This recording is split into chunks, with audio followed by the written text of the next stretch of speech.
ناظرین السلام علیکم، آپ سبھی کا ایک بار پھر استقبال ہے ہمارے اس شو قرآنی سوروں کی معرفت میں۔ ناظرین، آج سے 1400 سال پہلے رسول خدا صلی اللہ علیہ وآلہ وسلم نے ہمیں بتایا کہ قرآن اپنے آپ میں کتنے فائدے سمیٹے ہوئے ہیں۔ اس کو پڑھنے سے یہ فائدہ ہوتا ہے، اس کو سننے سے یہ فائدہ ہوتا ہے، مثلا مریض ہے تو شفا مل جاتی ہے، رزق میں بڑھوتی ہوتی ہے، زندگی بڑھتی ہے۔ لیکن اس وقت ہمارے یہ چیزیں سمجھ میں نہیں آئیں کہ یہ کیسے ہوتا ہے، ایک چیز ہم پڑھ رہے ہیں اور وہ اپنے اندر فائدہ رکھتی ہو۔ آج 1400 سال بعد سائنس کی مدد سے یہ پروف کر رہے ہیں کہ جو بھی چیزیں ہم کنزیوم کرتے ہیں، یعنی صرف کھانے پینے کے لحاظ سے نہیں بلکہ اگر ہم اسے سنتے ہیں، پڑھتے ہیں، وہ ہر چیز اپنے اندر اثر رکھتی ہے۔ فار ایگزامپل، اگر ہم کوئی ایسی میوزک سنتے ہیں جو بہت ہی ڈپریسنگ ہے تو ہمارے اندر ڈپریشن پیدا ہو جاتا ہے۔ ہیوی میٹل سنتے ہیں یا آج کل جو فحش گانے چلے ہوئے ہیں، یہ سب سنتے ہیں، یہ ہمارے اندر اثر رکھتے ہیں۔ بولتے ہیں، اگر ہم اپنے بارے میں کچھ نیگیٹو بولتے ہیں تو وہ واقعی ہمارے ساتھ ہو جاتا ہے، جس کو آج مینیفیسٹیشن کہا جا رہا ہے۔ اگر ہم کچھ نیگیٹو پڑھتے ہیں تو وہ چیز ہمارے اندر اثر رکھتی ہے۔ یعنی جو بھی ہم کرتے ہیں وہ سب کچھ ہمارے جسم پر، ہماری زندگی پر، ہماری سوچ پر اثر رکھ رہا ہے۔ اور اسی لیے بتایا گیا ہے کہ اچھی چیزیں پڑھو، اچھی چیزیں دیکھو، اچھی چیزیں سنو۔ تو قرآن سے بہتر کیا ہو سکتا ہے تلاوت کرنے کے لیے، پڑھنے کے لیے، فائدہ اٹھانے کے لیے۔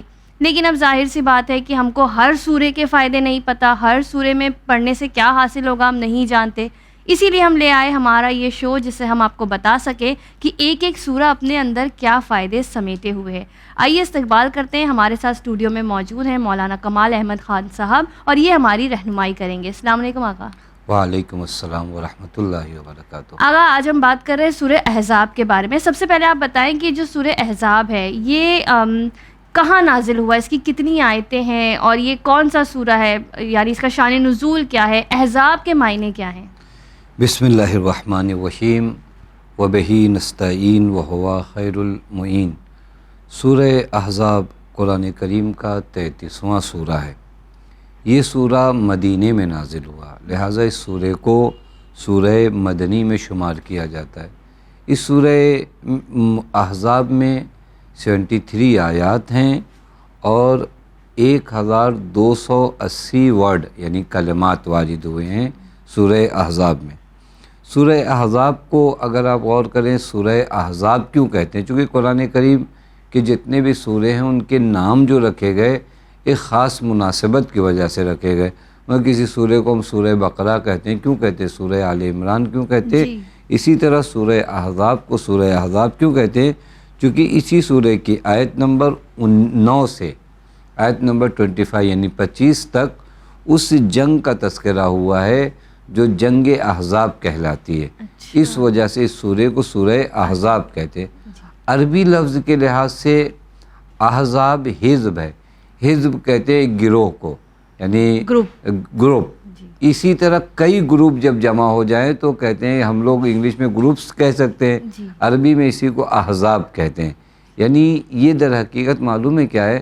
دشمنان دین مختلف گروپ کے تھے، لیکن دین کو نابود کرنے کے لیے، پیغمبر اکرم کو شہید کرنے کے لیے سب متحد ہو گئے، سب ایک جگہ جمع ہو گئے۔ لہٰذا یہ پورے گروپس جمع ہو کر جنگ کو آئے تھے، لہٰذا اس جنگ کو جنگ احزاب کہتے ہیں۔ اور اس سورے میں چونکہ آیت نمبر 9 سے 25 تک اس جنگ کا تذکرہ ہوا، اس وجہ سے سورے کو سورہ احزاب کہا جاتا ہے۔ اس سورے کی اگر آپ خاصیت دیکھیں تو ناظرین کے لیے بھی کافی دلچسپ ہوگا کہ سورے میں آیہ تطہیر جو ہمارے ہاں بہت مشہور اور بہت ہی معروف اور اہل بیت علیہم الصلوۃ والسلام کی عصمت پر ایک محکم دلیل قرآن کے ذریعے جو ہے وہ اسی سورے کے آیت نمبر 33 میں ہے، جہاں ارشاد ہوتا ہے انما یرید اللہ لیذھب عنکم الرجس اہل البیت ویطہرکم تطہیرا۔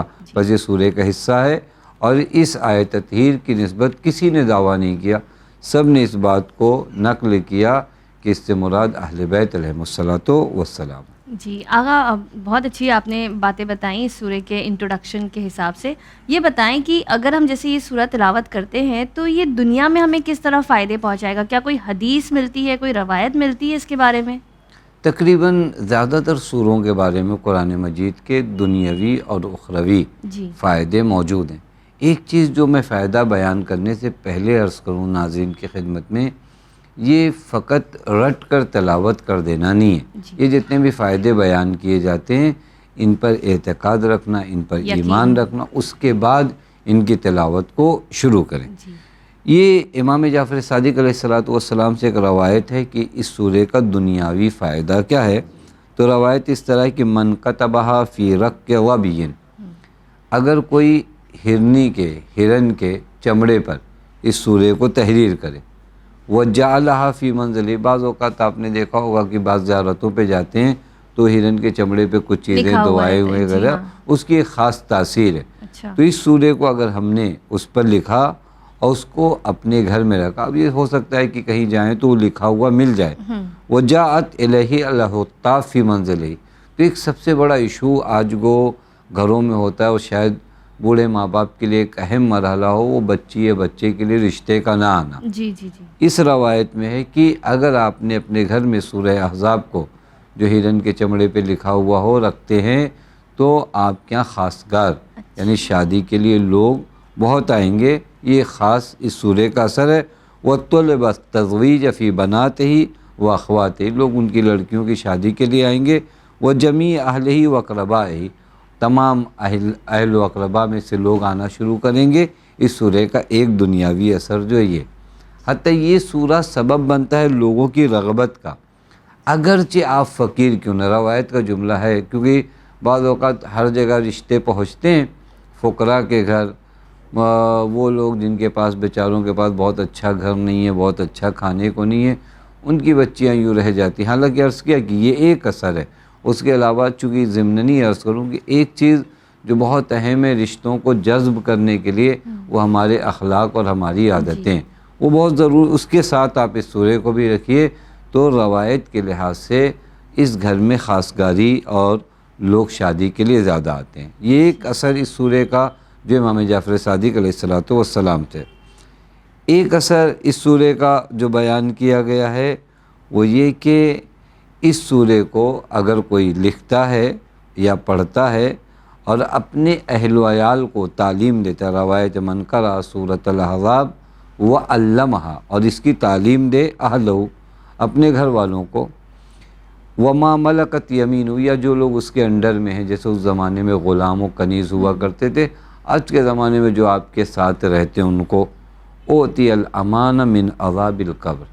تو اس سورے کا ایک حسین فائدہ یہ کہ عذاب قبر سے انسان محفوظ ہوگا۔ جی آغا، یہ تو آخرت کے فائدہ ہے، تو آخرت کے اور بھی فائدے، آخرت کے اور بھی بہت فائدے ہیں، جو اس سورے کی تلاوت سے مل رہے ہیں حتیٰ ہم لوگوں یہی کو۔ امام جعفر صادق علیہ السلام کی ایک حدیث، اور یہ فائدہ تو بہت عجیب ہے، کیونکہ ہم سب کی تمنا یہ ہے، اور ہمارے یہاں مجلسوں میں اور دیگر دعاؤں میں یہ ہمیشہ ہم لوگ دعا کرتے ہیں کہ اللہ تعالیٰ ہمیں جوار معصومین علیہ السلام میں جگہ عنایت فرمائے، یا کوئی مرحوم اس دنیا سے چلا جاتا تو انسان یہی دعا کرتا ہے کہ اللہ انہیں جوار معصومہ میں جگہ عنایت فرمائے، جوار معصوم میں جگہ عنایت فرمائے۔ روایت میں کہ من کان کثیر القراء لسورۃ الاحزاب، اگر کوئی بہت زیادہ سورہ احزاب کی تلاوت کرتا ہے، کان یوم القیامہ فی جوار محمد وازواجہ، وہ کل قیامت میں پیغمبر اور ان کے عیال کے ہمراہ ہوگا، یعنی قیامت میں مقام پیغمبر اکرم صلی اللہ علیہ وآلہ وسلم ایک اہم معنی رکھتا ہے۔ اور روایت میں کہ اگر کل کوئی اس سورے کی کثرت کے ساتھ تلاوت کرتا ہے تو جوار نبی اکرم میں، اب ظاہر سی بات ہے کہ جنت میں اس سے بڑی جگہ اور کوئی نہیں ہوگی جہاں نبی اکرم صلی اللہ علیہ وآلہ وسلم ہوں، وہاں پر اس سورے کو پھر عرض کریں کہ صرف تلاوت نہیں بلکہ ضروری ہے کہ ہم اعتقاد رکھیں، چونکہ قرآن کریم ایک مقام پر اور ارشاد فرمایا من یطع اللہ والرسول فاولئک مع الذین انعم اللہ علیہم، اگر چاہتے ہو کہ ان لوگوں کے ساتھ رہو جو انبیاء ہوں، جو صدیقین و شہداء ہوں، تو ان کی اطاعت خدا و رسول کی ضرورت، بس ان تمام چیزوں کو ملایا جائے تو اس سورے کی، حتیٰ یہ بھی ایک چیز ناظرین کی خدمت میں عرض کر دیں، بعض سوروں کے مفاہیم کے لحاظ سے اس کا اجر بھی، یعنی جو اس کی میننگ ہے، جو اس کے اندر معنی ہے، ان معنی پہ عمل کر کر در حقیقت ہم وہاں تک پہنچ سکتے ہیں۔ لہٰذا ایک تمہیدی طور پہ کہا گیا کہ تم تلاوت کرو۔ تلاوت قرآن کریم کی ہم سے اسی لیے کرائی جاتی ہے کہ کل کے دن ہم اسے سمجھیں اور پڑھ کر اپنے اوپر اپلائی کریں۔ آغا آپ نے کہا کہ اس کے جو عمل بھی ہوتے ہیں تو عمل میں لانا ہے، تو وہ کیا عمل، جیسے سورے کو بھی کسی عمل کی طرح سے کر سکتے ہیں کہ اتنے مرتبہ پڑھنے سے یہ ہوتا ہے یا اس طرح سے کچھ؟ جی اس طرح اس سورے کی نسبت وارد نہیں ہوا کہ اتنی مرتبہ پڑھا جائے، لیکن یہ وارد ہے کہ اس سورے کو لکھ کر، جیسا کہ ہم لوگوں نے ابتدا میں کہا کہ ایک بہترین عمل جو اس سورے کا یہ کہ اس سورے کو لکھا جائے، لکھ کر گھر میں رکھا جائے، تاکہ یہ جو لوگوں کا نہ آنا ہے ہمارے گھر پر، یہ بچیوں کا یا بچوں کا دونوں حوالے سے بات کیا جائے، رشتے کا نہ آنا ہے، یہ کمی ہمارے یہاں سے ختم ہو جائے گی۔ آغا بات کریں اگر اس کی تفسیر کی، تو اس کی آیتیں جو ہیں وہ کس اس میں آئی ہیں، کیا ہم سے کہہ رہی ہیں، اس کا مفہوم کیا ہے ان آیتوں کا؟ بہت اچھا سوال ہے کہ اگر آپ دیکھیں کہ سورہ احزاب اتنا امپورٹنٹ اور اتنا اہم سورہ ہے، مختلف اور بہت ہی الگ الگ مسائل پر اس سورے میں گفتگو ہوئی ہے۔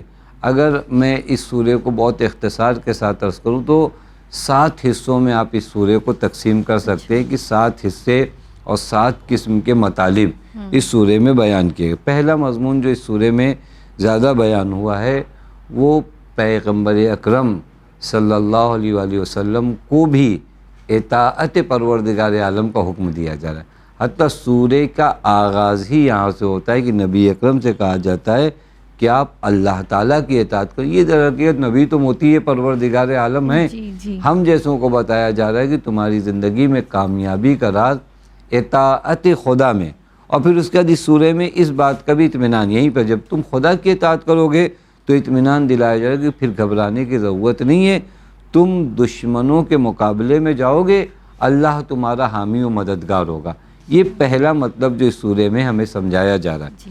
دوسرا وہ کہ بہت سی خرافات زمانے جاہلیت میں تھیں، جیسا کہ آج بھی ہمارے زمانے میں بھی بعض چیزیں، بہت سی خرافات چیزیں ہوتی، یہ ایسا کر دو ویسا کر دو، جس کو ہم لوگ ٹوٹکے کہتے ہیں۔ خوب اس طرح کی خرافات اس زمانے میں بھی تھی۔ بعض ان خرافات کو اس سورے میں بتایا جا رہا، ان کو ختم کرنے کا مطلب میں عرض کروں، ایک بہت بڑی خرافات اس زمانے میں جو تھی، وہ عورت کو طلاق جو دیتے تھے تو طلاق میں کہتے تھے انت علیہ کا وہر امی، جس کو ہم لوگ اصطلاح میں زہار کہتے ہیں، یعنی تم میرے لیے میری ماں جیسی ہو، اس طرح کے جملے کہہ کے طلاق اور دور کر۔ قرآن کریم میں اس خرافات کو اس سورے کے اندر ختم کی۔ کون سی چیز ہے یہ طلاق دینے کا، کون سا انداز ہے؟ بس یہ ایک مطلب جو یعنی خرافات سے ایک جنگ، یہ ہمیشہ سے دین اسلام کا نظریہ رہا ہے کہ ہر طرح کی بے وقت اور بے عقل خرافات سے قرآن کریم کی مسلسل جنگ رہی۔ اس سورے کا ایک بہت بڑا حصہ خود اسی جنگ احزاب کی نسبت ہے جو عرض کیا ابتدا میں کہ آیت نمبر 9 سے 25 تک اسی جنگ احزاب کو بیان کیا گیا، اور اس سے اگر ناظرین اور قارئین ہمارے پڑھیں تو انہیں معلوم پڑے گا کس طرح وہ سب دشمنان دین اکٹھا اتنی بڑی تعداد میں آئے تھے۔ یہاں دین اسلام کے چاہنے والوں کا بہت ہی بڑی تعداد بھی نہیں تھی، لیکن اس کے باوجود اعجازی طور پر، کراماتی طور پر کس طرح پروردگار عالم نے مدد فرمائی اور انہیں نجات دیا۔ ایک حصہ اس سورے کا نبی کی ازواج کے سلسلے میں کہ ان کی نسبت بتایا جا رہا ہے کہ نبی کے ازواج آپ اس طرح رہیے کہ لوگوں کے لیے آپ آئیڈیل ہو۔ بعض اوقات ہم لوگ کبھی کہتے ہیں نہیں ہم تو ٹھیک ہے، جیسے اور لڑکیاں ہم بھی لڑکی، نہیں، آپ اگر ایک خاص پوزیشن پہ ہو تو پھر آپ کی ایک خاص ذمہ داری ہے۔ آپ اگر نبی کے زوجہ ہو تو آپ کی ذمہ داری دوسری عورتوں سے بڑھ جاتی ہے۔ تو ایک حصے کو یہ بھی بیان کیا گیا۔ ایک اور بہت اہم داستان جو سورہ احزاب میں بیان کی گئی وہ جناب زینب بنت جہش کی داستان ہے۔ زینب بنت جہش وہی پیغمبر کے جو منہ بولے بیٹے جناب زید کی زوجہ تھی۔ اب ظاہر سی بات ان سے جدا ہوئی۔ اب یہ اس زمانے میں اس کے قرآن مقابلہ کر رہا ہے بعض خرافاتوں سے۔ کبھی کبھار ہم نے منہ بولا بیٹا ایک کسی کو بنایا، اس کی بیوی ہماری بہو نہیں ہے سگے معنی میں۔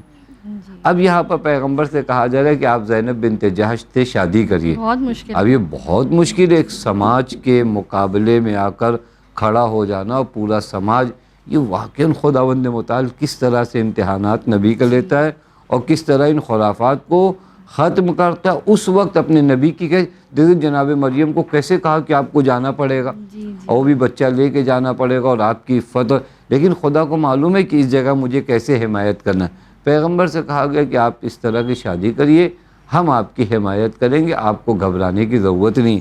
بس یہ ہم مومنین کے لیے بھی بہت بڑے درس اور پیغامات ہیں کہ کبھی اور ہم ڈر جاتے ہیں کہ سماج اور معاشرہ اور سوسائٹی کیا کہے گا، کتنی انگلیاں اٹھ جائیں کہ اپنے بیٹے جیسے. ہاں اب یہ پیغمبر کے لیے بہت سخت مرحلہ تھا. اس کے بعد اس سورے کا ایک آخری حصہ جس میں معاد اور قیامت کے ٹاپک کو بہت اچھی طریقے سے بیان کیا گیا ہے.